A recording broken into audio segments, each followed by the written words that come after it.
And the biggest setback yet at the United Nations for Vladimir Putin, for Russia. Russia is now out of the UN Human Rights Council as a result of a vote that was taken up in the UNGA yesterday. Let's get you the details of how really that vote transpired and what led to Russia's ouster from the UN Human Rights Council. This was a US-led push and it garnered 93 votes in favor of suspension against Russia essentially. 24 countries voted no, which means in favor of Russia, and 58 countries, importantly, abstained. India is among the 58 abstentions. New Delhi is called for peace and for continued dialogue, and that remains our clear stand on the issue.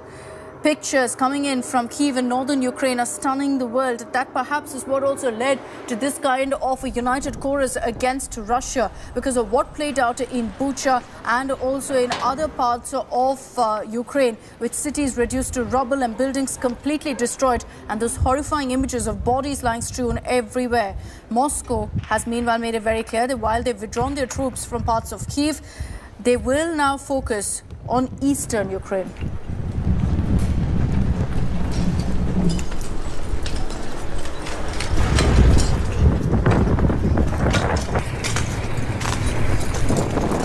Take this across to you, Geeta, for all those live updates from Luhansk as well. Thanks for the moment for joining us with those details. Gaurav and Geeta reporting there from Ukraine, telling us what's the situation on the ground and importantly, what are the takeaways of this big step of Russia being removed from the UN Human Rights Council. Let's cut across to breaking news that's coming in this morning. And trust us here on India Today to get you the reality of what's happening on ground. We'll be getting you ground reports from Bordeyanka also over the next few hours. But Russia is now out of the UN Human Rights Council, and perhaps what led to that unprecedented vote against Russia was what played out in Bucha, the massacre of reportedly 300 civilian bodies being found on the streets of the city. We've shown you those horrifying images and videos that have come in from Bucha, but what it also triggered was a blame game. Kyiv saying that this was genocide by Russia, Moscow denying any role in this, claiming that this entire mass killing situation in Bucha was orchestrated and staged to derail peace talks and done by Ukraine.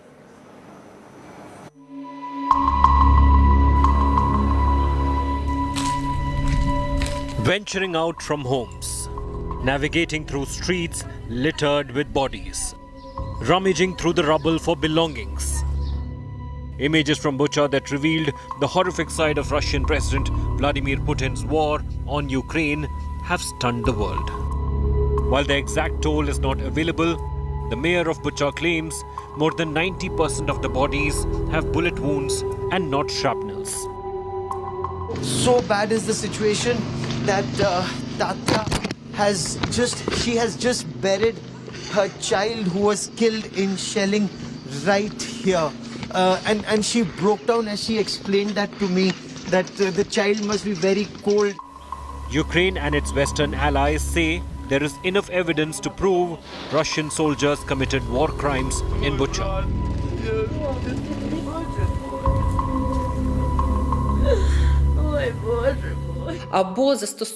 Prohibited weapons were used to target civilian objects, and we certainly know that they were uncontrolled.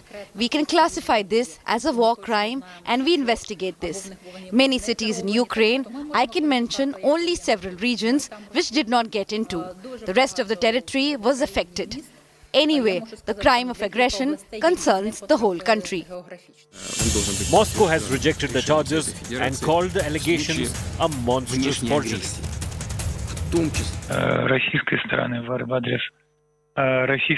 In the entire course of events, a huge amount of data, facts and other parameters do clearly witness that this is a forgery conducted to try and smear the Russian army.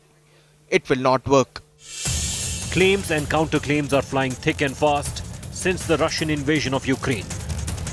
Kyiv claims Russians bombed a children's hospital in Mariupol that killed over 50 people. They are already launching a false campaign to hide their own guilt in the mass killings of civilians in Mariupol. They will do dozens of staged interviews, re-edited recordings, and will kill people specifically to make it look like they were killed by someone else. Russians, on the other hand, point to testimonies of people they claim to have rescued from Mariupol. They occupied the floor of the traumatology department in the hospital, installed grenade launchers and started shooting. There is another one nearby with probably 100 people, including children and the wounded. So we were told that we were given 15 minutes to evacuate, run or whatever, and then the Ukrainians would mine the entire building. The killings of Bucha have prompted worldwide condemnation. India too has condemned the murders committed in the Ukrainian city. Condemn the killings which have taken place there. The West is scaling up its efforts to corner Russia over alleged war crimes. France has already opened 3 investigations. But getting Putin to answer for the alleged war crimes could be near impossible. With Gaurav Sawant in Bucha, Bureau Report, India Today. 44 days and counting now of this conflict going on. 24th February is when Vladimir Putin had announced what he called the demilitarization and denazification of Ukraine and thereby started off this conflict. It was expected to be a very swift operation as he referred to it. That's clearly not been the case because 1.5 months down the line, Russia perhaps hasn't been able to advance the way they wanted to, and that's because of a fight back like anyone considered from Ukraine. And because of that, Vladimir Putin has been forced to change his strategy, so much so that Russian troops have moved away from several parts of Ukraine and they're focusing only on one region of Ukraine, East Ukraine.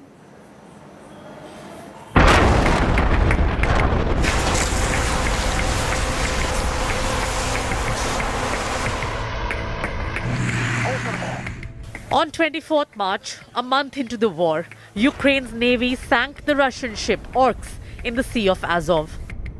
The attack destroyed a ship laden with supplies. It also drove other Russian ships back into the sea and damaged Berdyansk port.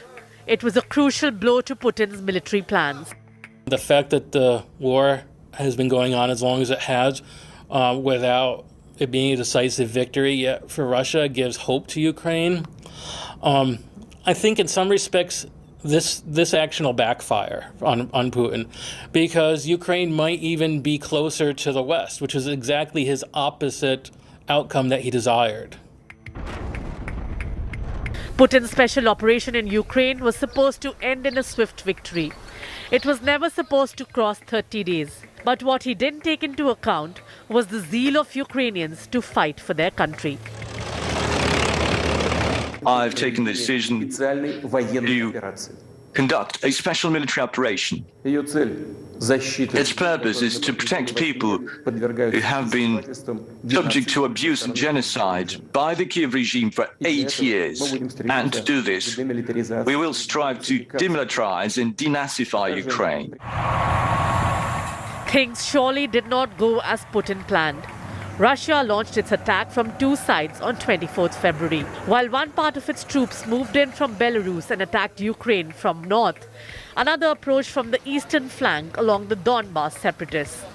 After standing outside Kyiv for days, the Russian military announced a strategic change in plans. This was exactly 5 days after Ukraine's marine attack on the Sea of Azov. Some of the operations we see are borderline amateurish. They are very quick to fail. They are very prone to ambushes from Ukrainian forces. So overall, they might have tried to chew a bit more than they can bite, or the other way around, biting into Ukrainian territory, which calls for a reassessment now. The problem is that the Kremlin needs to turn this operation into a form of victory, whatever the cost. There will be a necessary face-saving for Putin himself, because he just can't back down, right, and declare that the operation is off. The decision taken at Istanbul hit road bumps soon after the Russian and Ukrainian sides left Turkey. After first 30 days, Russia started to retreat from the north and concentrate on the south and east. It looked as if the Russians have been beaten, clearly, in Kiev. They've given up on trying to take Kiev for the time being. We thought they'd probably tried to give up on taking Odessa because they're not making much progress. They're even further away from Mykolaiv than they were last week. So they're being pushed away from Odessa, not towards it. However, if they're going to reorganize and try to move into the southeast of the country, in the Donbass region, and then push this land bridge all the way across the southern coast of Ukraine, all the way through Crimea to Odessa, then maybe that will become part of their strategic requirement again, and we might see a renewed attempt to take Odessa. But I have to say, they're still quite a long way from doing that, and I think that the Russians will find that they've got a pretty tough fight in the Donbass, because they'll be up against the best of the Ukrainian forces, who are all concentrated, and as they have been for the last 8 years, in that southeastern part of the country. But the retreat came at a cost. Bodies littered all over Bucha, the most horrific episode of the war. Ukraine claimed it was a war crime. The world joined in. Russia denied a hand in the killings, saying its troops had left Bucha days before the bodies were found. But the world backed Ukraine. More sanctions were imposed on Russia by the US, UK and others, and more arms were pledged to it. An even more isolated Putin is now fully focused on Ukraine's east and south, hoping somehow to salvage his pride. Bureau Report, India Today. So right now, Russian troops are being moved to parts of eastern Ukraine, which is why Ukrainian authorities have warned that there's going to be an escalation, the fiercest yet assault by Russian troops in parts of eastern Ukraine. We're talking about areas like Kharkiv, we're talking about Luhansk, Donetsk, and these regions seeing an all-out fight. Ukraine is bracing for the worst in its eastern part.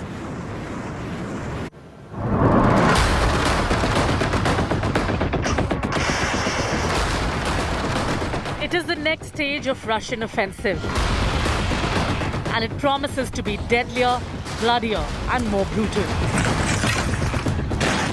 Weeks into a punishing push into Ukraine amid fierce resistance and reverses in war zones. Putin's invasion army is now planning a mega change of battle tactics. After halting its offensive in and around Kyiv, Russia is preparing an all-out offensive, targeting Kharkiv, Mariupol, Luhansk and Donetsk. The aim is perhaps to salami slice Ukraine's east and establish a corridor starting from Crimea to all the way to Kharkiv. With the decision to withdraw forces from western Ukraine, the focus is now on eastern Ukraine. Mariupol almost taken, Volvanaka under Russian control, and this, Donetsk and Luhansk, is the war zone. So what emerges from the chain strategy is a relentless Russian bombing spree and intensified attacks on Ukraine's southern and eastern parts. Kyiv has told residents of eastern Ukraine regions of Kharkiv, Luhansk and Donetsk to evacuate now or risk death. The governor of Luhansk has warned of a doomsday assault on the city, warning that Russia is building up troops for offensive in a matter of days, revealing that Russian forces are attacking Popasna city with Grad rocket launchers and jets. The massive twist in Russian war game has triggered fears of a prolonged war. NATO chief said there has been no sign that the Russian president has dropped his ambition to control the whole of Ukraine, adding the war could last for many months or even years. We have seen no indication that President Putin has changed his ambition to control the whole of Ukraine and also to rewrite the international order. So we need to be prepared for a long haul. We need to support Ukraine, sustain our sanctions, and strengthen our defenses and our deterrence. Because this can last for a long time, and we need to be prepared for that. Has the Ukraine war entered an even more difficult phase? With Geeta Mohan in Donetsk war zone, Bureau Report, India Today. From the start of this war, everyone's been talking about how Ukrainian troops, how Ukraine has been fighting back and refusing to allow Russia to take control of their land. Now, what's also helped in the war so far, in their fight back against Russia, is drones. And that we've been seeing in several videos that have emerged. In what is being termed as a game changer now, the US Defense Department has sanctioned and given the nod for their Switchblade drones to be handed over to Ukraine as well, as part of a $300 million military aid that they offered to Ukraine amid this war.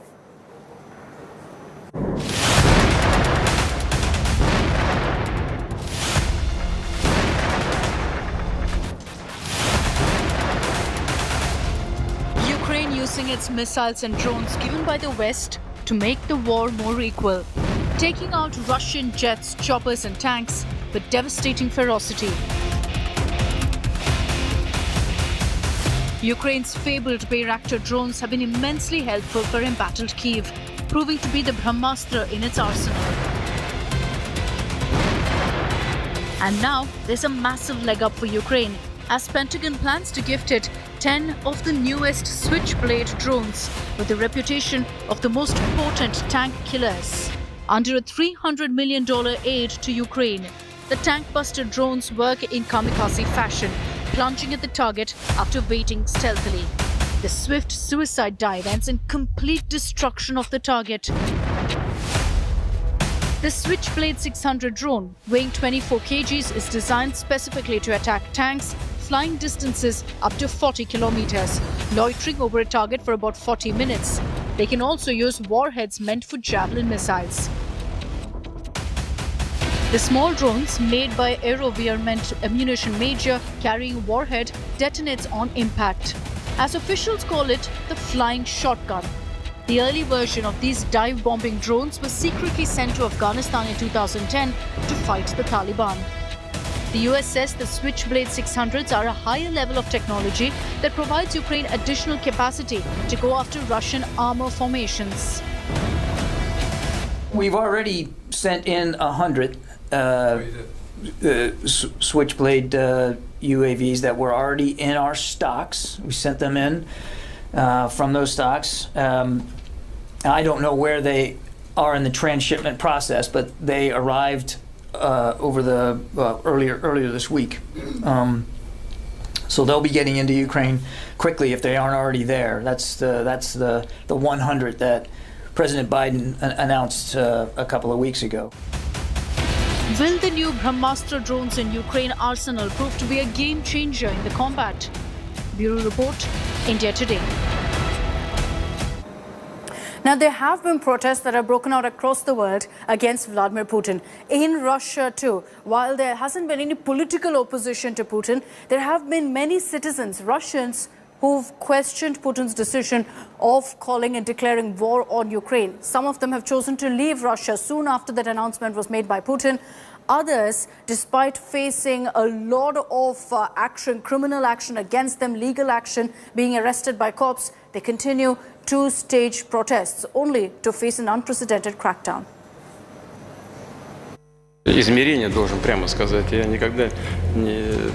Russian President Vladimir Putin hates people protesting on the streets. The autocrat has used the harshest measures to quell agitations, particularly the ones against his war on Ukraine. Yet the protests have not stopped. They have only increased as more and more horrors are unveiled to the world.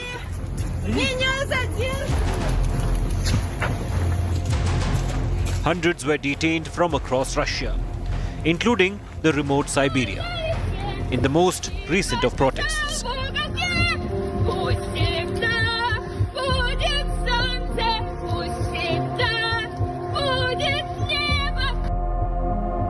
The protest against Putin's unprovoked attack on Ukraine began 2 days after the invasion. And since then, people have been hitting the streets as the world rushed to isolate Russia. Putin's government has banned the use of the word war, instead calling it special operations. But that did not stop a journalist from storming into a live news broadcast on a Russian TV channel, holding up a poster reading "No War" and "Russians Against War." She was taken into custody and was released after a hefty fine. fare una manifestazione. I went to the stationery store, bought markers and made this sign in English for the Western viewers because I wanted to show the whole world that Russians are against the war. And what was written in Russian was intended for Russian viewers so that they would not believe Russian propaganda and would look for other news. Ovviamente lo spettatore occidentale perché volevo far vedere. Miles away from home, Andrei Nokrin sent a clip of Marina's protest to his mother in Moscow. I've done it to show her the other side opinion and to try to help her to see the other side and to just maybe have her own thoughts on the events that are happening, not just the propaganda she might be getting from the TV. A day after Russia invaded Ukraine, Olga and Nikolai Kustov packed up and left St. Petersburg. They took their children out of school, bundled their aging cat into a crate and moved to a different country away from Russia. What happened did not leave us the option to live our previous lives. Even if we stayed in our flat, doing our old jobs with our friends and relatives.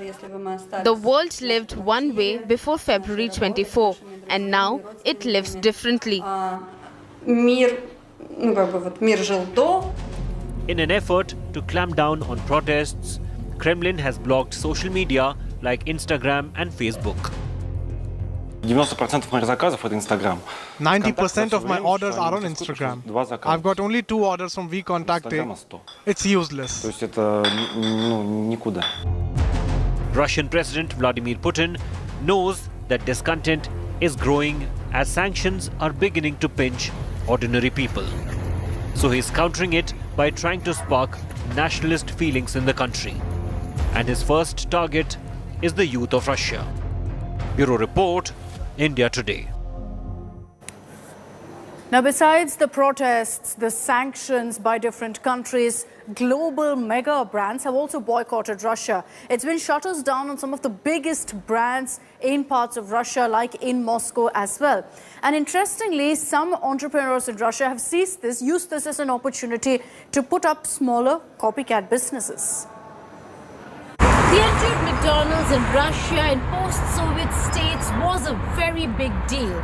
But over here in Donetsk and many other parts, McDonald's has withdrawn, not just in 2022 after the Russian invasion of Ukraine, but much before that. The problem in Donetsk has been since 2014-2015, and once Donetsk came under the control of Russia, McDonald's and many such international outlets left. But the craze for a McDonald's burger has not gone down, and that's why you see that McDonald's in Donetsk has become Don Mac, which means Donetsk has come out with its own version of McDonald's.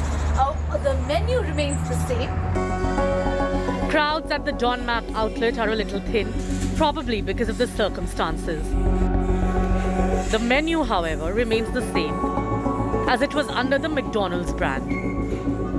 The Big Mac has, however, been replaced by the Big Mac. And the Filet-O-Fish is now Filet-O-Fish. And the taste also remains the same, with the food being prepared by the same staff in the same kitchen appliances. McDonald's, old McDonald's? Yes? Same taste? Same taste, like old McDonald's. With big Western brands like McDonald's, IKEA, Starbucks and others bowing to sanctions against Russia and exiting the country, copycat versions are filling the void. Don Mac is just one of the brands rushing in. Another McDonald's copycat is Uncle Vanya, rotating the famous golden arches to form the alphabet B. Starbucks has been replaced with Starducks. The textile and the greens remain the same. Kentucky Fried Chicken, or KFC, is now Crimean Fried Chicken, or CFC. Its finger-licking good motto replaced by I'm good here. Many such outlets now renaming themselves because they've left the Donetsk region, and they left the Donetsk region long ago. It is not now. It is not recent. It is not current.